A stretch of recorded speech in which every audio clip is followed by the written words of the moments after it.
Travelers of Reddit, what are some of the creepiest/scariest experiences you've had abroad? I was traveling in Nicaragua several years ago when I got lost and ended up having to take a taxi at 9:30 p.m. back to my hostel. When the taxi pulled up to the curb, the taxi driver locked the taxi doors and told me that I had misunderstood the fare.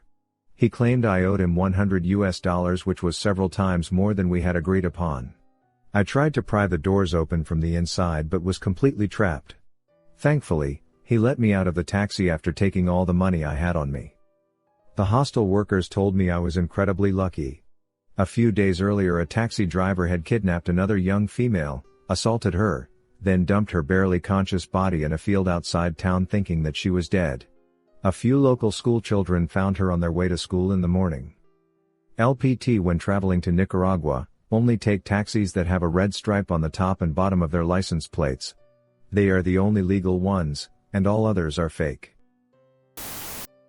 On a train in Athens traveling alone, a group of men tried to push me off the train with them at a stop.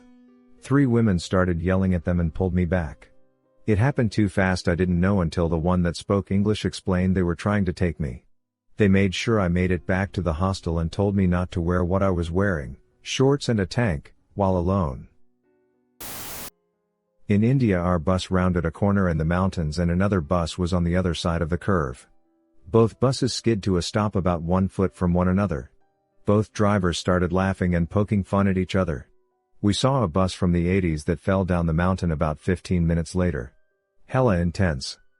In a 3-hour taxi ride on the way to the airport in a rural part of southern India, we were approaching a busy scene with loads of people standing around something. Then we saw a guy who'd been hit off his moped.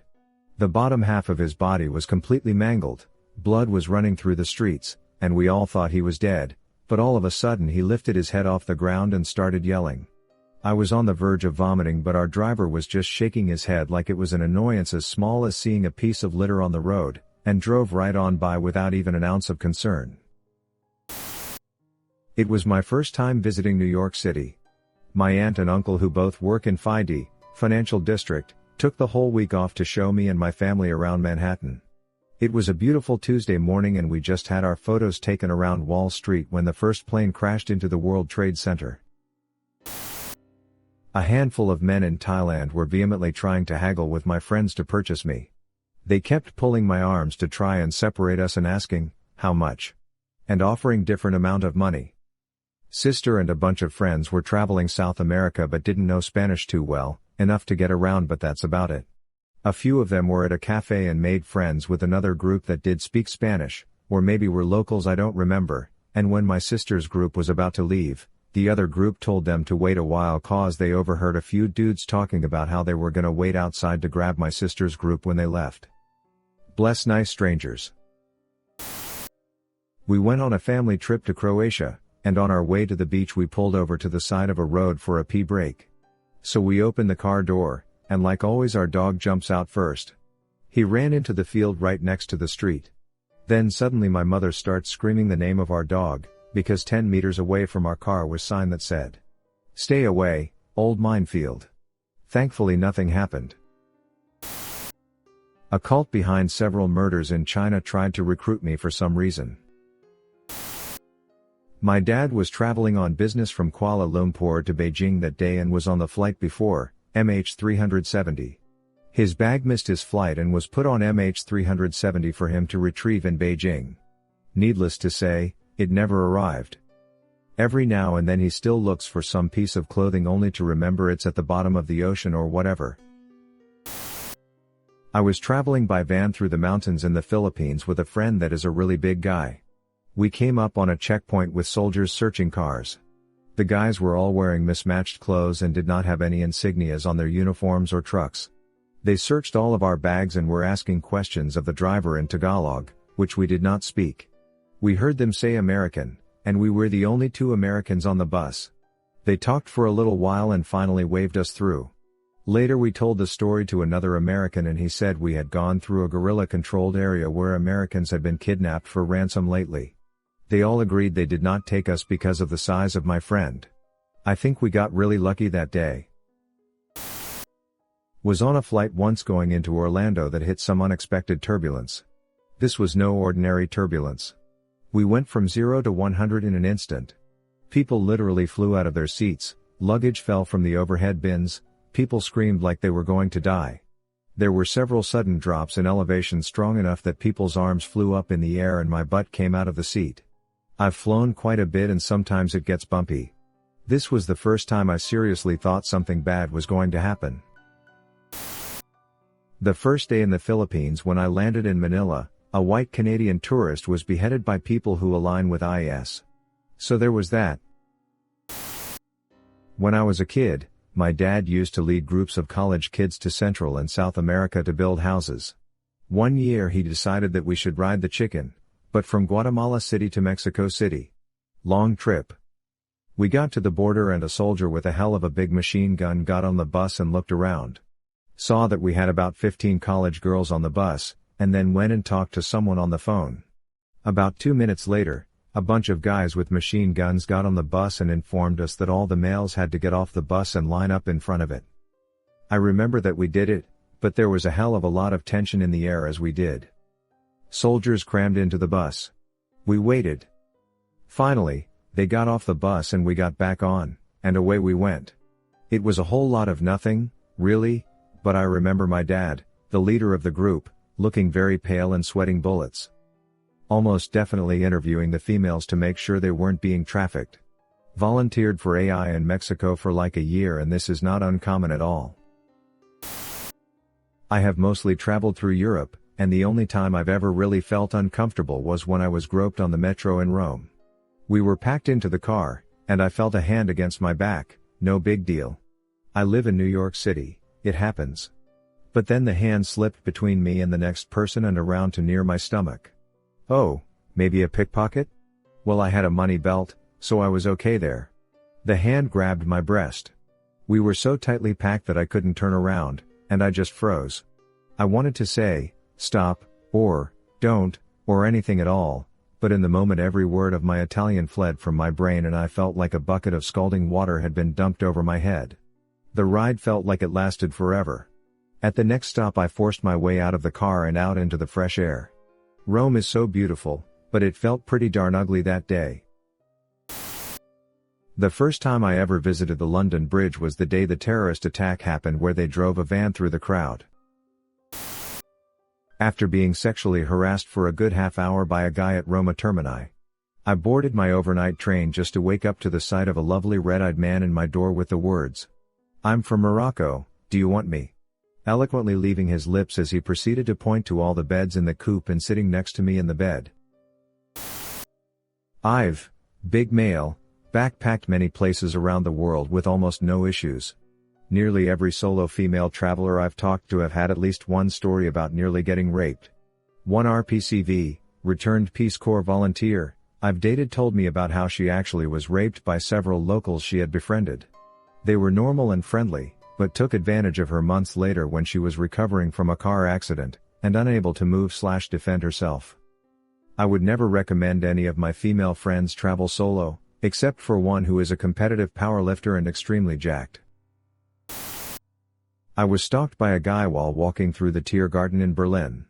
I was walking a path, enjoying the park alone. I saw this guy standing on the edge of the walkway just looking off into the distance.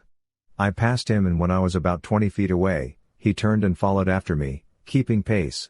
I started to take a very meandering path, even leaving the park and entering again. The guy stuck with me the whole way. Eventually I got to a place with some sharp turns and heavy greenery.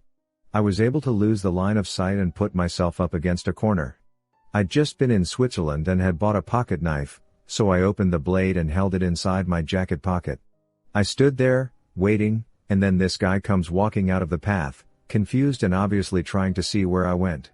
When he finally spotted me, he jolted and since I had the drop on him, he played it cool and continued walking as if he hadn't followed me there. He stopped a little ways ahead, and I kept watching him. I wanted to confront him to find out why he'd followed me, but since I was a visitor in the country, I thought better of it. Instead, I waited until I saw a big group of people leaving and fell in with them. He started to follow me, but I finally lost him outside the garden. It unsettled me because to this day, I have no idea why he was following me. I'm a guy and at the time I was in my early 20s, pretty fit, and had a sour disposition, so I didn't seem like a prime mugging target. But, maybe he thought otherwise. Oh, boy. Tiergarten is known gay cruising area. He was into you, not into your wallet. He wanted to share his bratwurst with you. I witnessed a creepy old man groping a teenager on a crowded train in Osaka. The girl was just enduring it and you can tell that she was holding back her tears. I whipped my phone out and started filming the guy, which made him use his other hand which was blocked from my view, so I asked my guy friend to switch places with the girl. After that, on the next stop, the creepy guy got off. I asked the girl if she was okay. She thanked us and her friends also expressed their gratitude. I think all of them, all teenage girls, were aware of the groping, but I read somewhere that it is not the Japanese culture to make a scene. I was aware that this kind of thing was prevalent in Japan, but I'm still shocked to see it in person. That creepy man and the poor girl's face will be forever etched in my mind. I was walking around in a town in Algeria. I wandered into a neighborhood and noticed there were hardly any people out. A little further, and there were literally no people out. I started to feel a little uneasy. And then I see an extremely tall man walking towards me, straight towards me, obviously with intent. He gets closer, and I see an older gentleman with a long gray beard and wearing a gray tunic. I stop. He comes right up to me and says, in pretty good English, "You're not safe here, we need to get you off the street." I say okay, and he says, "Follow me." We walk a few blocks and we come to a door. He says, "Wait here a minute," and he goes inside. He opens the door again and invites me in. When I get inside, there are maybe a dozen men. They are all dressed in black, and they are staring absolute daggers at me. Graybeard lays into them, starts shaking his fists at them, gets really worked up. Then one of the younger guys goes into the kitchen and brings out some tea and cookies, and offers them to me. So, I'm drinking tea, and trying to smile, and one of the young guys asks where I'm from and I say, "The States." And he starts talking about the CIA and stuff, and then I say, "You think the CIA is bad here? Let me tell you about Central America." And then pretty soon everybody is warming up to me and we're laughing and talking crap about American foreign policy and drinking tea. After a bit of that, the older man invites me back to his apartment. He has a huge library. I gift him a book that I had finished. And then he tells me what had just happened. His little brother, who was one of the younger men, was the leader of a radical group, all the other men I had met. He had overheard them getting ready to kidnap me. But he had shamed them for not being good hosts, and for disrespecting him because it was his house. He said that I would be safe from then on. I have two. First, I was flying, with my family, I was young, from Fort Myers, Florida to Detroit, Michigan on Christmas Eve, or maybe Christmas morning? And someone tried to set off a bomb in Detroit's airport. Fortunately, they caught the guy before the bomb happened, but that was pretty scary to get around. Second, my friends and I were in the UK and we had met a group of guys from California. I'm from Michigan. We had fun and moved on. We were in the same floor of a hotel. Later, we were in Sweden and we saw the same guys. We were waiting at the base of a mountain to climb up, booked the same guide by chance. Then we were in Greece. Now my friends and I were all young women and these guys, random Greek guys, start grabbing at us and pulling at us. It's the middle of a sunny day and we are almost being chased by these old men, no one is doing a thing. A car pulls up next to us and the guys try to shove us in. We start booking it the other direction and as we get to the corner, the California guys are there, again, by chance, which was enough to deter the Greek guys, and we basically cried to them for about 2 hours before they walked us back to our hotel. The Cali guys and us ended up going to a beach together the next day. I never saw them again. Saw some refugees from North Africa beat up and stomp a guy to death, at Rome Central Railway Station in the wee small hours, while I was waiting for it to open to catch my 5:30 train to see my grandmother. I mean jumping on his skull until it popped like a watermelon. This was in the late 80s. I was walking to a pharmacy down a busy avenue in Rabat, Morocco. It was the Feast of the King, so most people had off work and school, meaning the avenue was empty. Myself and two volunteers, all three young white females, are walking and chatting when two guys on a motorbike pass us the opposite way. They drove over the median and pulled up beside us. The guy on the back gets off and walks toward us, then pulls a machete out from underneath his flannel. Girl 1 throws her purse, girl 2 throws her phone, and both go running. Guy comes after me and I wrap my hand around my purse, had my passport, wallet, phone, etc., and he holds the machete up to my neck. I say a few choice words to him in Arabic, essentially shame on you by Allah, which is something I was taught by locals to keep the kids I was working with at an orphanage in line. Machete man promptly appears to crap his pants. He goes after the dropped phone and purse and I start running the rest of the way to the pharmacy. I wind up there crying and the other 2 girls meet me. People are starting to congregate. Some witnessed it while driving by, while others are trying to translate for us.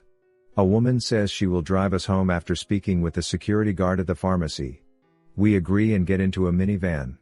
I provide directions in Arabic and the woman drives right past the house, blowing stop signs and ignoring traffic lights.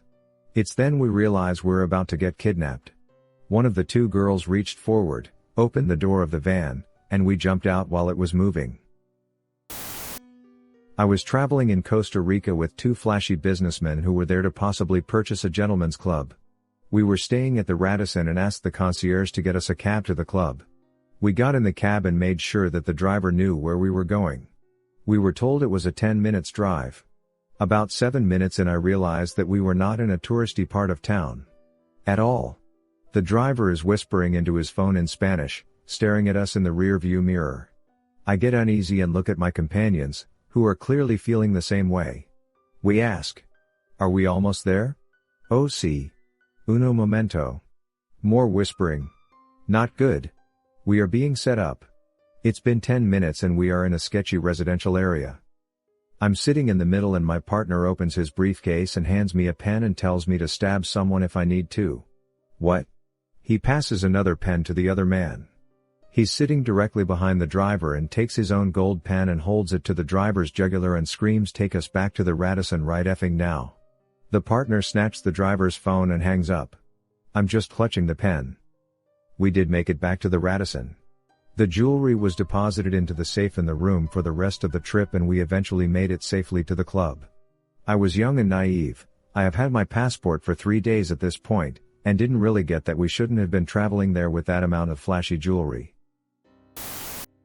In 2016 I went to Brussels in a school trip. We were at the train station and we left to Germany, I believe.